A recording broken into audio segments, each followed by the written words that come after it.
Contingent liabilities वो liabilities होती हैं जो आज हमें पता नहीं है कि हमने पैसा देना है या नहीं देना। इट मे बी पॉसिबल कि इसे हमें फ्यूचर में देना पड़े। It may be payable in future on happening और non happening of certain events which are not under our control. हमारे कंट्रोल से बाहर की चीजें हो सकता है देना पड़े, हो सकता है ना देना पड़े, क्योंकि आज पैसा तो देना नहीं है, आज करंट ऑब्लिगेशन नहीं है, तो उसे हम लायबिलिटी नहीं बोल सकते, उसे हम कंटीजेंट लायबिलिटी बोलते हैं। और इसे हम बुक्स ऑफ अकाउंट में इसकी एंट्री नहीं बनाते हैं, इसे बैलेंस शीट के बाहर दिखाया जाता है। या तो एक्सेप्ट नहीं किया है या फिर ऐसा है कि अभी हमें पता ही नहीं है। सपोज एक केस चल रहा है, वो केस का डिसीजन नहीं आया, अगर हम केस हार गए तो हमें पैसा देना पड़ेगा, केस जीत गए तो नहीं देना पड़ेगा। तो इसलिए ये क्या है, कंटीजेंट लायबिलिटीज है।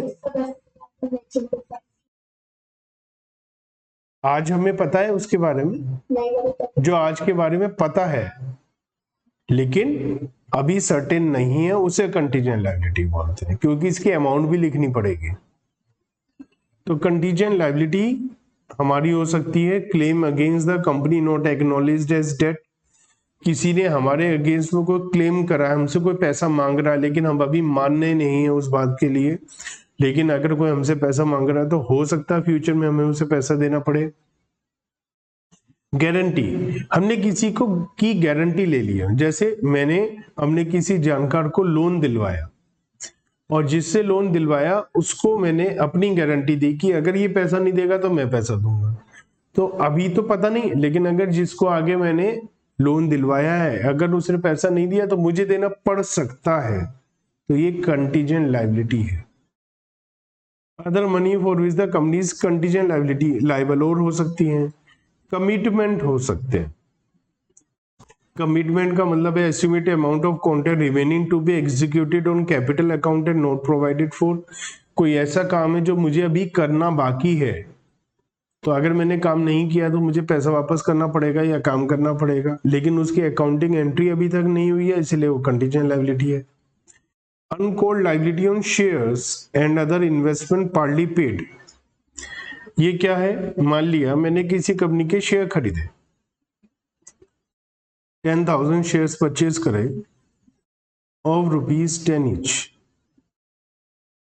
कंपनी ने अभी केवल 8 रुपए मांगे, मैंने 8 रुपए दे दिए, इन्वेस्टमेंट में आ गया।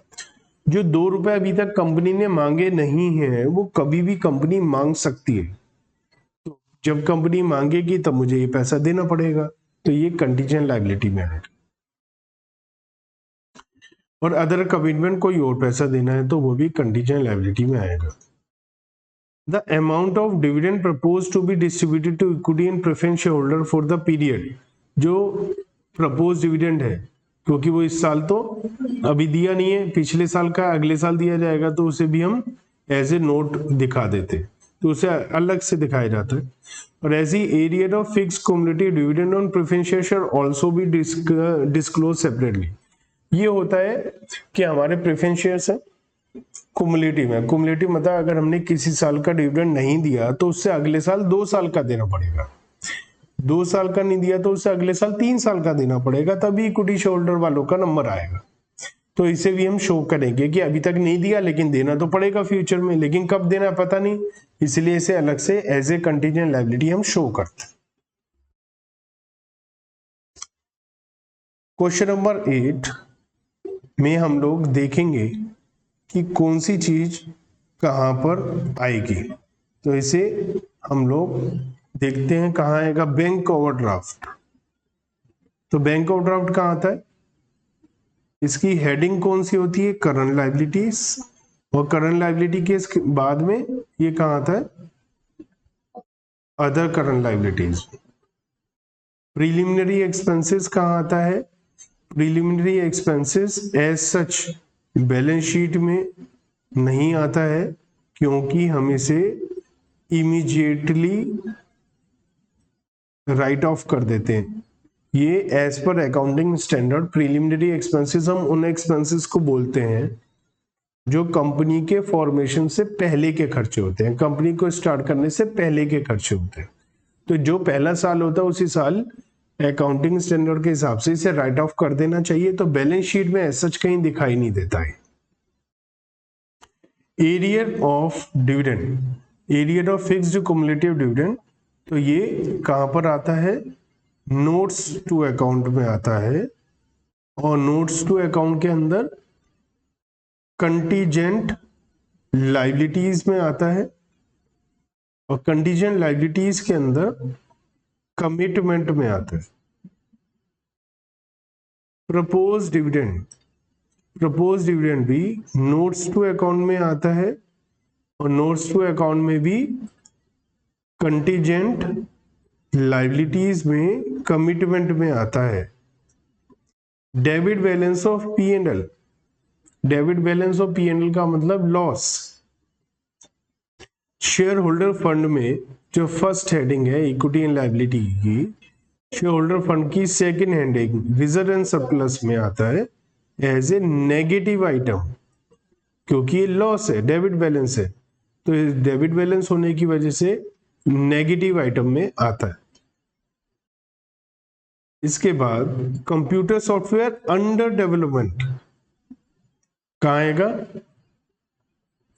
नॉन करंट एसेट में, प्रॉपर्टी प्लांट एंड इक्विपमेंट में। वहां पर हमने देखा था इंटेंजिबल असेट्स अंडर डेवलपमेंट के हेडिंग में आता है। Building under construction non current asset में, प्रॉपर्टी प्लांट एसेट में हमारा कैपिटल वर्क इन प्रोग्रेस में आता है। Uncalled liability on partly paid debenture held as a investment, हमारे पास इन्वेस्टमेंट है और हमारे पास डिबेंचर खरीदे हुए हमने एज ए इन्वेस्टमेंट, तो हमने बात करी थी नोट्स टू अकाउंट में कंटीजेंट लायबिलिटी में आता है। हमने बात करी थी कि अगर हमारे पास पार्टली पेड अप शेयर्स हैं एज ए इन्वेस्टमेंट है, और अगर हमने उस पर पैसा जिस कंपनी के शेयर्स या डिबेंचर में पैसा लगाया, उन्होंने अगर अनकॉल्ड मनी मांग ली तो हमें देना पड़ेगा, तो ये कमिटमेंट में आता है। Premium on redemption of debentures, तो premium on redemption of debentures को हम लोग धीरे धीरे राइट ऑफ करते। तो जैसे हमने बात करी थी कि नॉन करंट एसेट में, अदर नॉन करंट एसेट में हम अनएमोर्टाइज्ड एक्सपेंसेस को राइट ऑफ करते, तो वहां पर ये राइट ऑफ करते चले जाएंगे। लेकिन ये अगर हमारा वो है premium on loss on issue, मैंने इसको लॉस ऑन इशू के बारे में बता दिया। एक लॉस ऑन इशू होता है ना, प्रीमियम ऑन रिडेम्पशन, हमारी एंट्री होती है loss on issue debit to premium on redemption, तो मैंने इसके बारे में बता दिया।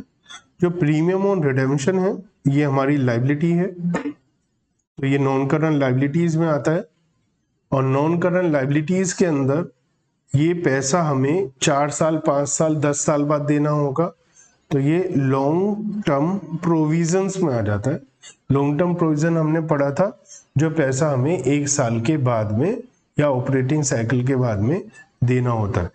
इसके बाद employee earn leave payable on retirement, ये भी नॉन करंट लायबिलिटीज में लॉन्ग टर्म प्रोविजन में आता है कि एम्प्लॉय की छुट्टियों का पैसा देना है, वो भी तब जब वो रिटायर हो जाएगा, तो ये भी पैसा कई साल के बाद में देना होता है हम लोगों को। Security deposit for the telephone, तो अगर हमने टेलीफोन के लिए सिक्योरिटी डिपॉजिट कहीं पर दिया हुआ है, जब हम टेलीफोन का कनेक्शन लेते हैं तो हम लोग वहां पर सिक्योरिटी डिपॉजिट करा देते हैं। जब हम कनेक्शन को खत्म कराएंगे तो वो सिक्योरिटी डिपॉजिट हम लोगों को वापस मिल जाता है।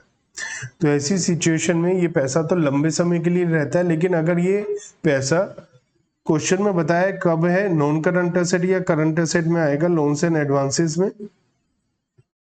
अगर ये पैसा 1 साल के अंदर अंदर मिल रहा है तो करंट एसेट में, 1 साल के बाद मिलने की उम्मीद है तो नॉन करंट एसेट में।